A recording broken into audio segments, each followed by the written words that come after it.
Why being a control freak is killing your startup. Let's be honest, most founders are control freaks. We call it protecting our vision or keeping standards high. But what we really mean is we don't trust anyone else to do it right. And I get it. I'm one of them. When I started building Rare Founders, I did everything myself.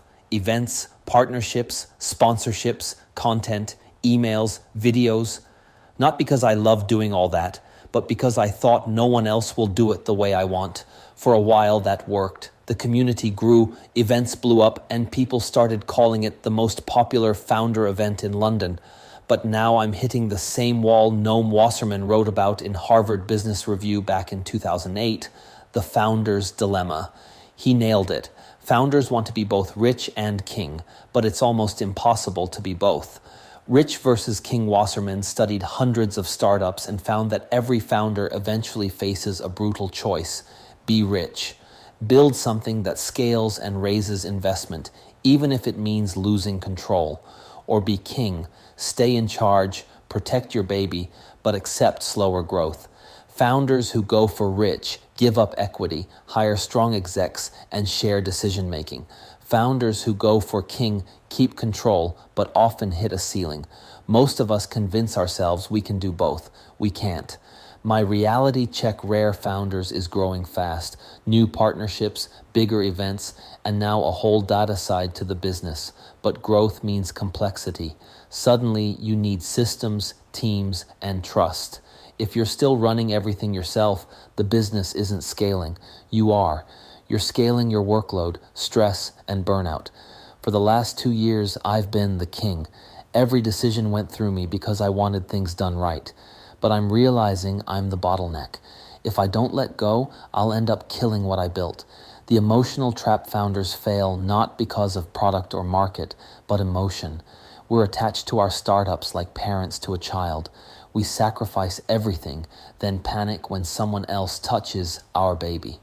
But that attachment keeps us small. Wasserman calls it the founder's paradox. The better you do, the faster you outgrow your own role. You start as the visionary who makes everything happen, but once the company needs structure, process, and delegation, that same energy becomes resistance. You don't want to hand over the CEO role. You don't want to let go. You don't want to admit someone else might do it better.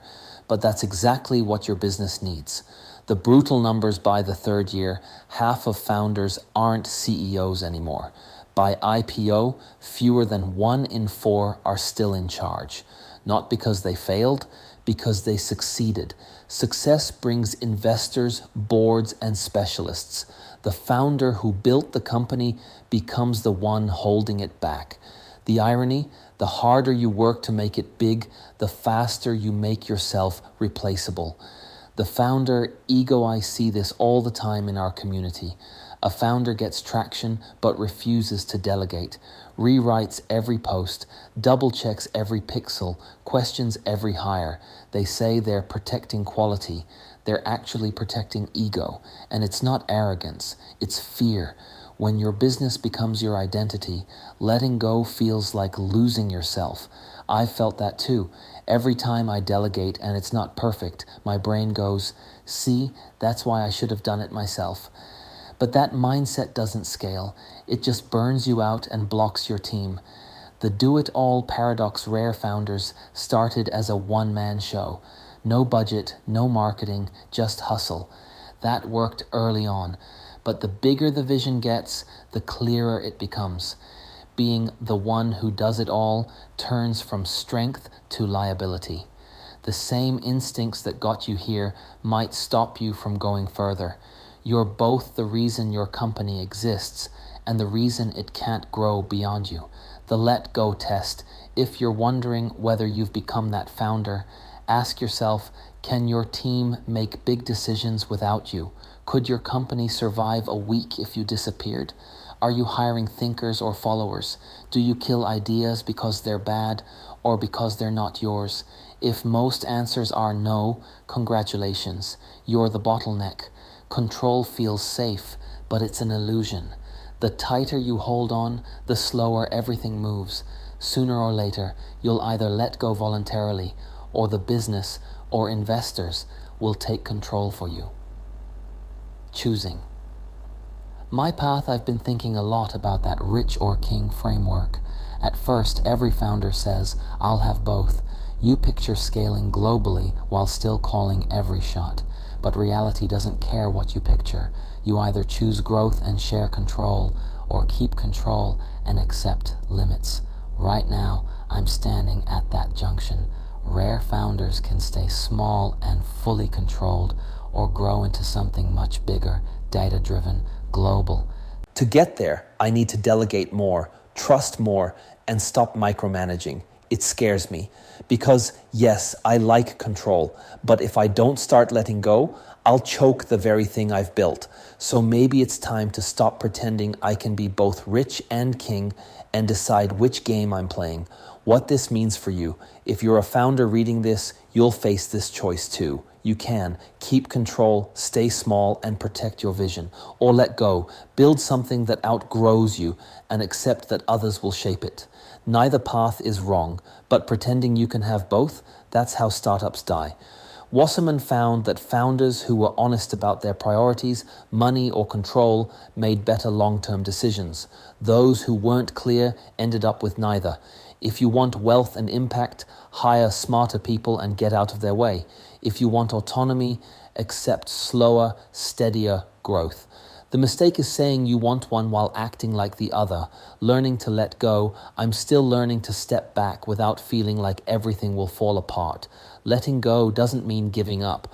It means trusting others to carry the mission forward. Maybe that's what real leadership looks like.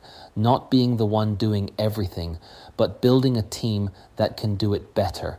So if you're still doing it all, pitching, selling, designing, managing, invoicing, here's the truth. You're not a superhero. You're a bottleneck with a cape. And the sooner you accept that, the faster your company and sanity will grow. Final thoughts. Wasserman's research might be 15 years old, but it's still spot on. The startup world worships founders who do it all, the lone geniuses, the all-nighters, the hustle till you die heroes. But the real challenge isn't starting, it's evolving. At some point, every founder hits the same fork in the road. Do I want control or do I want growth? For me, I'm learning to choose growth, even if it means stepping back, because I'd rather build something that lasts, even if I'm not the one holding the crown. And if you're reading this and nodding quietly, maybe you're at that same point too. It's hard as hell to let go, but maybe the next level of success isn't about doing more. It's about finally trusting that you've built something strong enough to survive without you. If this hit home, pass it on. There's probably a founder in your circle still trying to do it all themselves. And drop a comment if you've been there. The more we talk about it, the faster we normalize letting go. Poll time. Vote now. We'll share the results in next week's issue. All votes are anonymous. Industry Pulse, last week's poll results. Have you ever been approached by a fake investor or something that felt off during fundraising?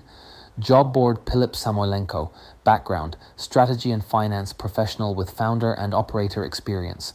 Helped scale a health tech startup from 2M, 5M revenue, secured 2M plus in VC funding, and led M&A due diligence with one of Europe's largest health tech firms.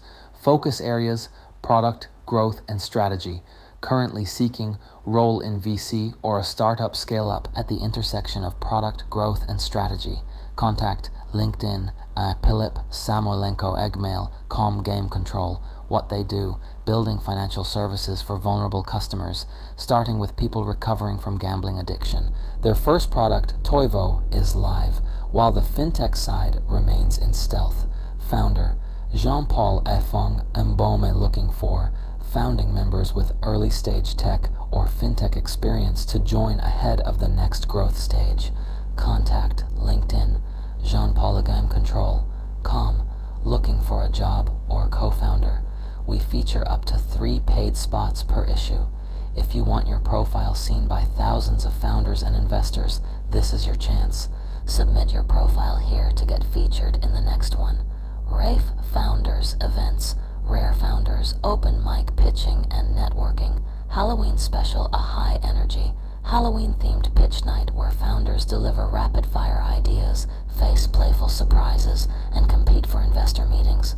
The event blends sharp pitches, spirited networking, and a touch of supernatural fun for a truly unforgettable startup experience. In-person event Blue Marlin Ibiza, London 45 Curtin Ard, London EC2A 3PT, UKWED 29 OCT, 18 hour, 22 hour BST register here rare founders open, mic pitching and networking, an energetic night where founders and innovators pitch, connect and celebrate bold ideas in a lively no-suit setting. Expect fast-paced pitches, spontaneous networking, and an atmosphere buzzing with creativity and community. In-person event, The Fox, Excel Warehouse K, 2 Western Gateway, London E16 1DR, UKWED 12 Nov 1730, 22 Wows BS Register here rare founders co-founder, matching night, a fast-paced matchmaking night designed to connect founders, builders, and visionaries through AI-driven psychometric pairing and 1-minute co-founder pitches. The event transforms traditional networking into a dynamic experience that sparks genuine partnerships and potential startup success stories. In-person event, Blue Marlin Ibiza, London, 45 Curtin Ard, London, EC2A 3PT, UK Mon 17 Nov, 17 No, 2130 BS Register here rare founders, building the bridge between founders and investors via regular in-person and online events, meetups, conferences.